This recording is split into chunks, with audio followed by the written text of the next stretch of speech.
Colgate Dental Cream to clean your breath while you clean your teeth and help stop tooth decay. And Luster Cream Shampoo for soft, glamorous, caressable hair bring you Our Miss Brooks, starring Eve Arden.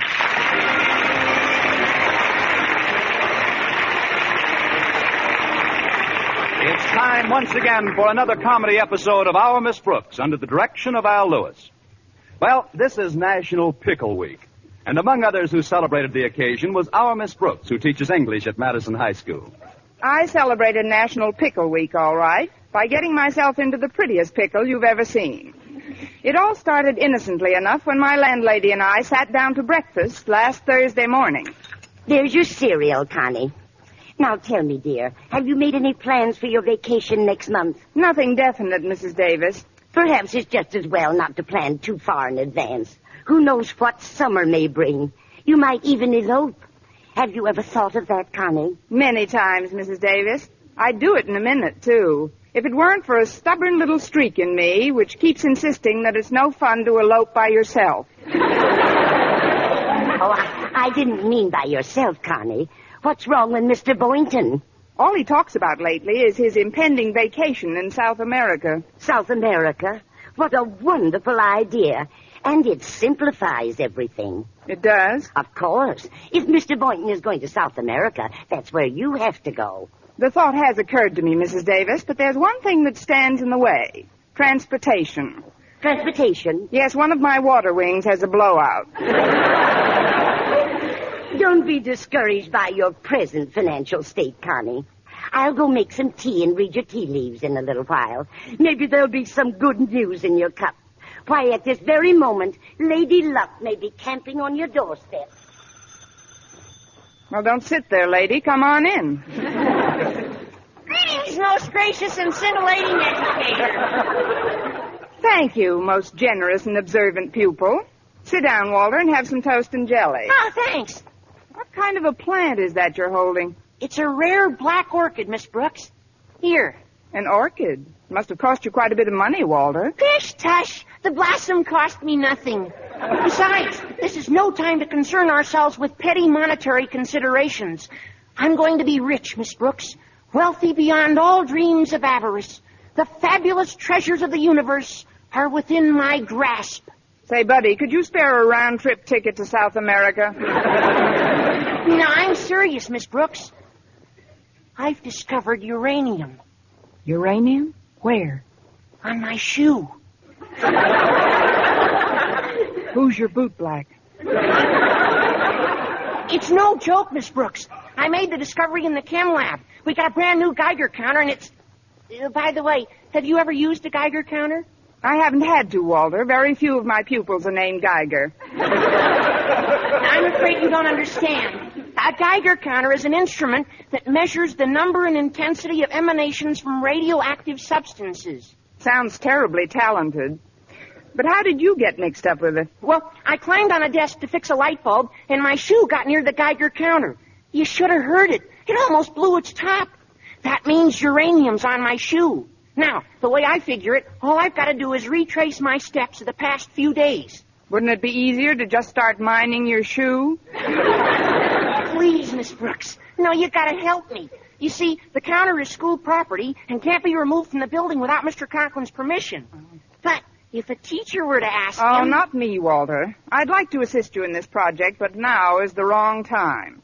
Tuesday, I knocked a bowl of soup into his lap in the cafeteria, and last week I dropped a typewriter on his foot. Oh. Say, it's almost 8:15. I better park this orchid in the icebox and get ready to leave. Have a glass of milk, Walter. I'll just be a minute. Okay, Miss Brooks. Oh, it's you, Connie. The tea is almost ready. I'm afraid I won't have time for the reading, Mrs. Davis. I just want to put this in the icebox. My, what a lovely stalk of asparagus.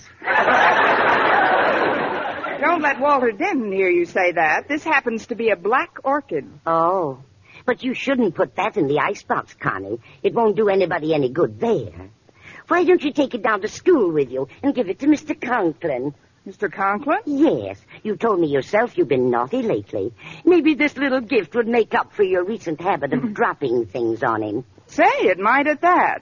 Although I wouldn't want Walter to find out that I gave away his present.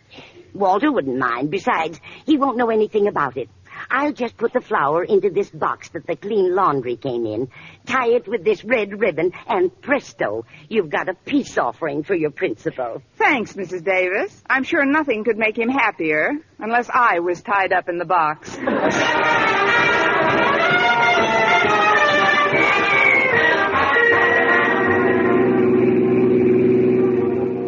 Gosh, Miss Brooks, I wish you'd reconsider my proposition about that Geiger counter. If you'll just get us permission to use it, I'll make you a 50-50 partner in whatever we find. It's a more than liberal offer, Walter, but I'm afraid I can't take advantage of it. Right now, I'm trying to figure a good method of stowing away to South America. Well, all right, Miss Brooks, but I hate the thought of passing up a possible bonus of $10,000 offered for discoveries of uranium. I know, Walter, and I can't say that it's altogether impossible, but as far as the immediate future is concerned, did you say $10,000? That's right. And if it's a big field, we might even get 10 times that much. Open the throttle, Casey, and point me at Mr. Conklin's office.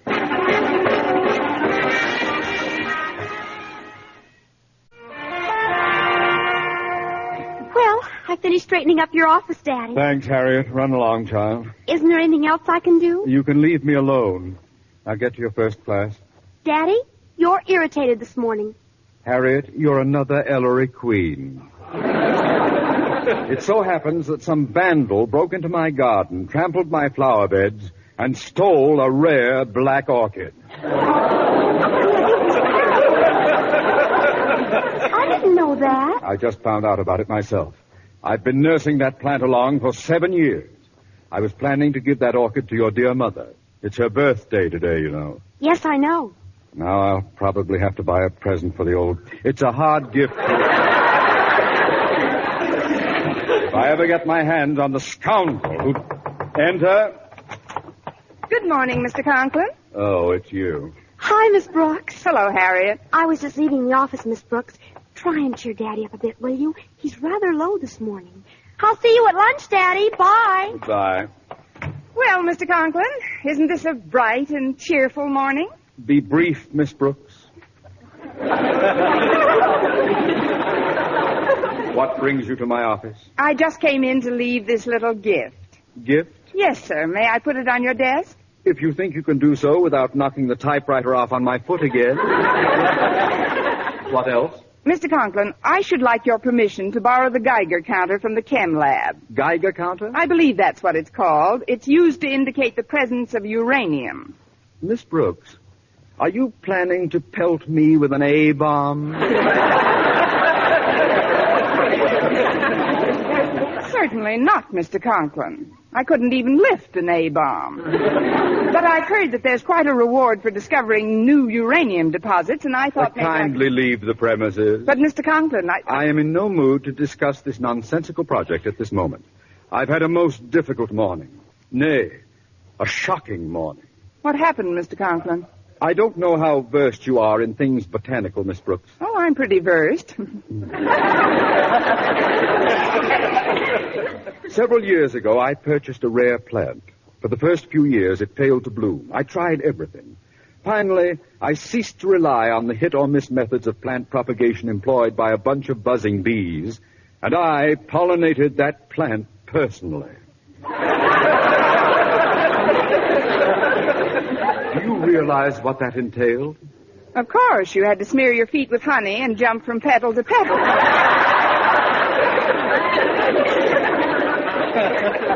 No, Miss Brooks. But there are other back-breaking procedures which I pursued faithfully for 7 long years, until finally my efforts bore fruit. You became the father of a lemon tree. Wrong again. An orchid plant. A black orchid plant. Just yesterday, it started to bloom, and I said to myself, "You're a lucky man, Osgood. Tomorrow this lovely flower will blossom just in time for your wife Martha's birthday." And then do you know what happened this morning? Yes. I mean, no. Some vandal stole it. Well, I guess I better be running along.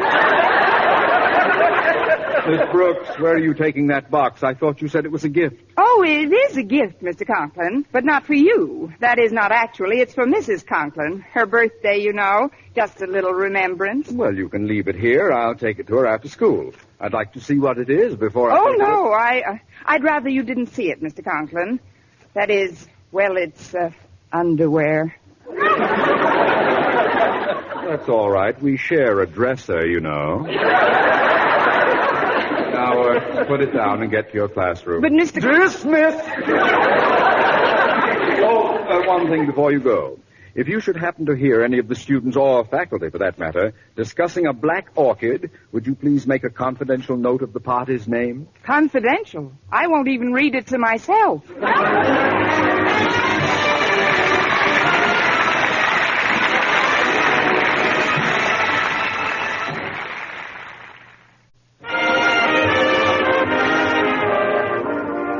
Well, my morning classes passed without any undue noise from the principal's office, so I assumed that Mr. Conklin hadn't found time to open the box containing his own black orchid, so thoughtfully provided for me by Walter Denton.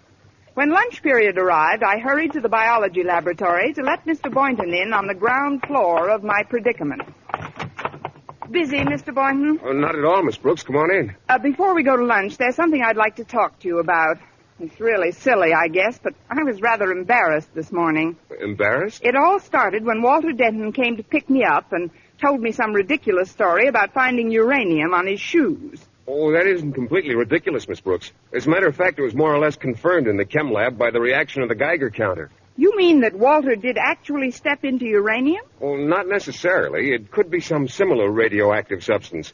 You realize, of course, that the Geiger counter is an extremely sensitive instrument. It'll even pick up emanations from your radium dial wristwatch. All the way from Fisher's pawn shop? It's a wonderful invention. And while Walter's shoe may not necessarily indicate the presence of any large field nearby, it's still a rather provocative incident. I'll say it is. Half of $10,000 is very provocative.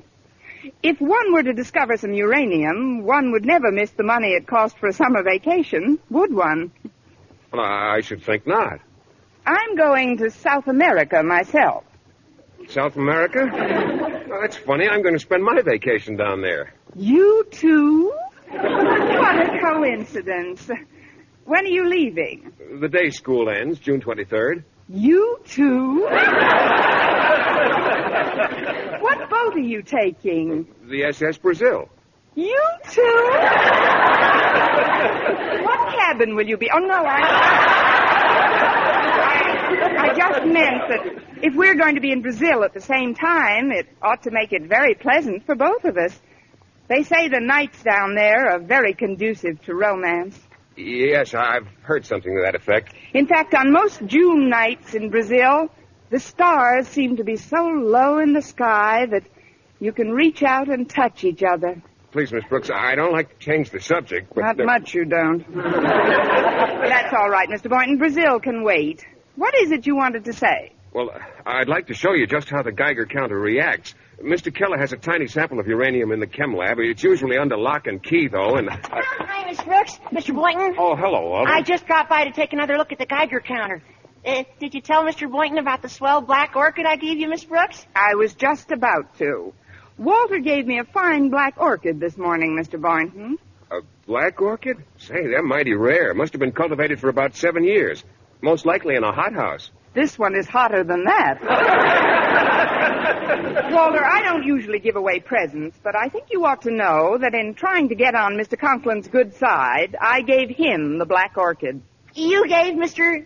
Conklin the... I better get a glass of milk. I don't feel so good. Just a minute, young man. Why did you steal that flower from Mr. Conklin's garden? Well, it wasn't really stealing. I was only getting even. Every time Mr. Conklin passes our house, he strolls through the gate and gloms a rose for himself. Well, rose glomming isn't orchid glomming. Besides, why did you have to make me the fence? The fence? Receiver of stolen goods. I've been reading a lot of Chaucer lately. I'm sorry about the whole thing, Miss Brooks. But tell me, what did Mr. Conklin say when he saw his own orchid? Luckily for both of us, he hasn't opened the box yet. Well, then maybe if someone could get into his office. You too? That's just what I was thinking. You too. I just saw Harriet in the hall. Of course, she doesn't know about what I did, but she told me your dad went shopping. Then maybe we can remove the plant before he comes back. Exactly. And I've got a scheme that'll make it impossible for old Marblehead, Mr. Conklin, to incriminate any of us. Are you with me? What's the layout, Louie? Oh, I snipped the orchid off at the bottom. It's still got a long stem, see? Now, as soon as it gets dark, we can sneak back into his garden, stick the stem in the ground, and when he sees it tomorrow, he'll think something was wrong with his eyes this morning. And then when he snips it off, he won't know it has no roots. Walter, you're a genius.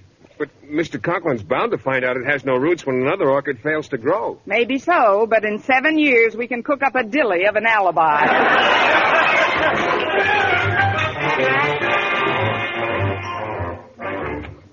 I'll keep a watch here at the door, Miss Brooks. All right, Mr. Boynton. Now hurry, Walter. We've got to get that box off Mr. Conklin's desk before he gets back. Okay, Miss Brooks. There, I've got it. He's coming down the hall. We better get out of here. It's too late. He'll see us. Quick, get rid of the box. What box? The one you're holding, Walter. Oh, here, you hold this, Mr. Boynton. All right. I don't want this. Here, Miss Brooks, here's a nice orchid for you. For me? How sweet of you, Miss. What am I saying? Here, you take this, Walter. I'm allergic. Keep it. Quick, Miss Brooks, toss it out the window. The window. Where is it? Oh, right here. Open, thank goodness.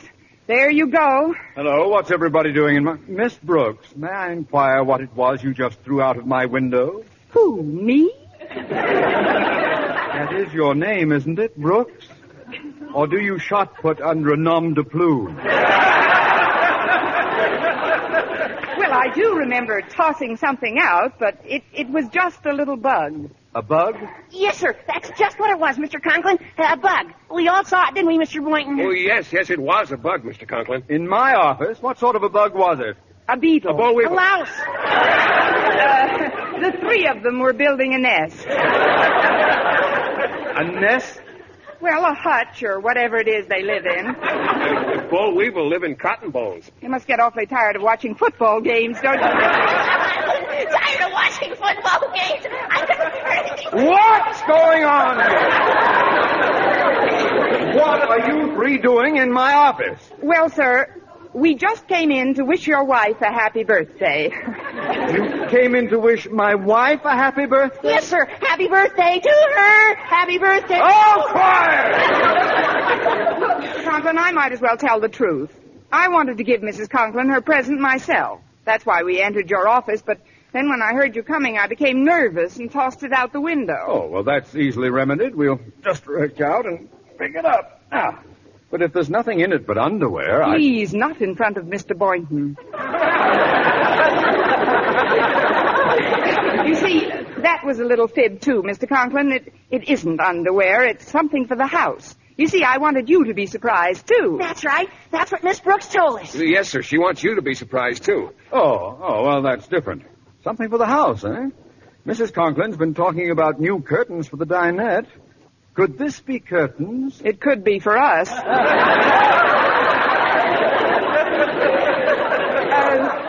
Please, Mr. Conklin, if you'll just hand it over, I'll be eternally in your debt. You are now. But if it pleases you to surprise us, then take it. But whatever you do, don't come over too early. I'm not going to give Mrs. Conklin my gift until after dinner. Oh, that's perfect. You'll be good and busy inside. That is, goodbye now. The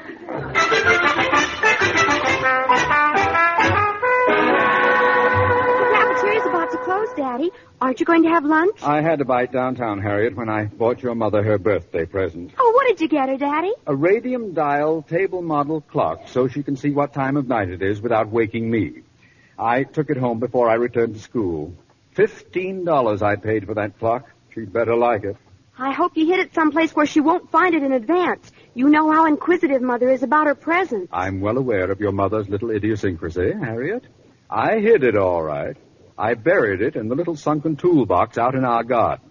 This is one present nobody could find without a Geiger counter.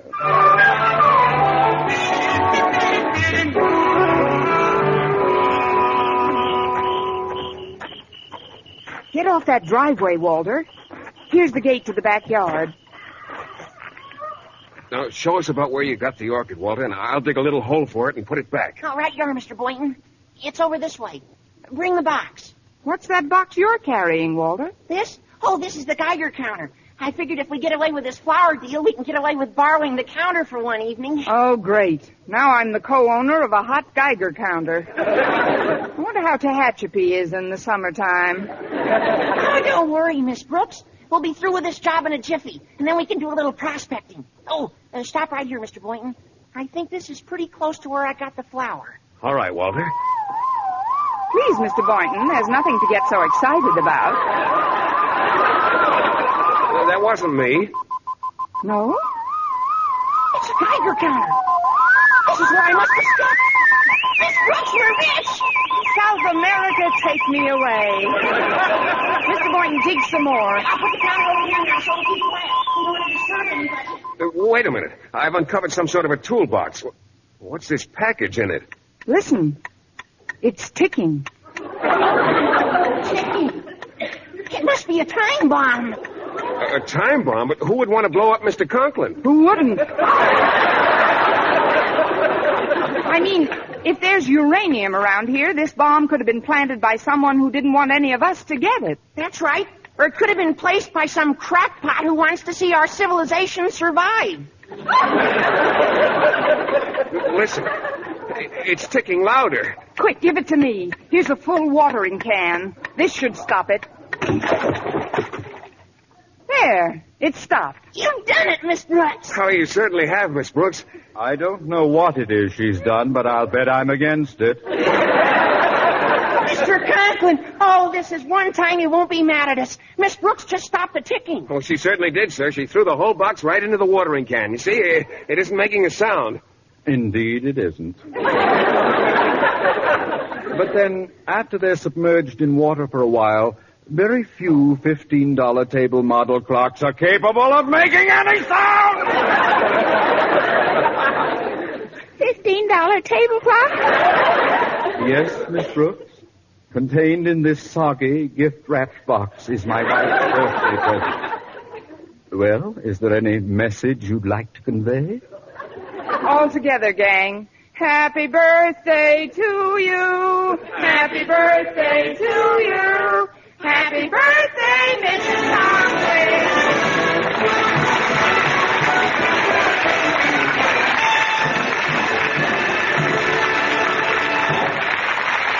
Eve Arden as our Miss Brooks returns in just a moment, but first... Dream girl,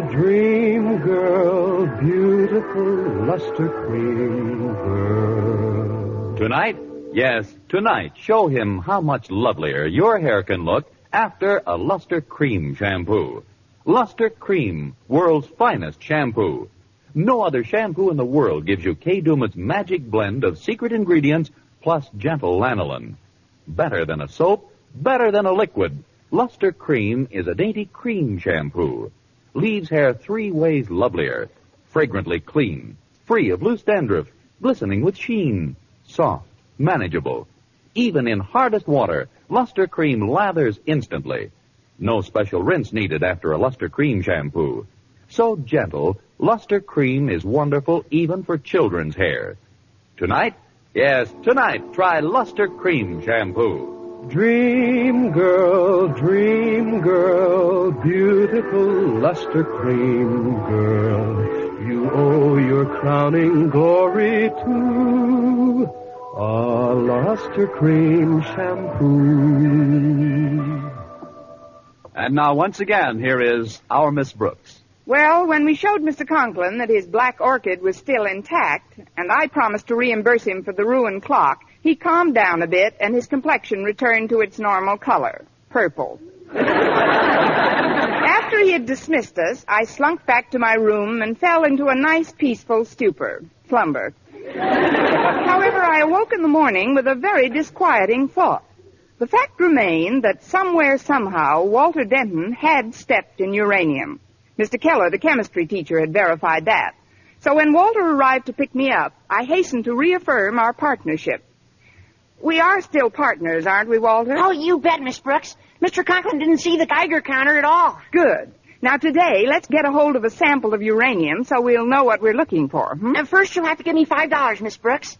$5? We're partners, aren't we? You put in 5 and I'll put in 5. Mr. Keller just called to tell me that's what a sample costs. Well, why should we have to buy it? Couldn't we borrow it? Look, Miss Brooks, remember I told you how I got up on the table in school to fix the light bulb? Yes, but what has that got to do with the uranium sample in the chem lab?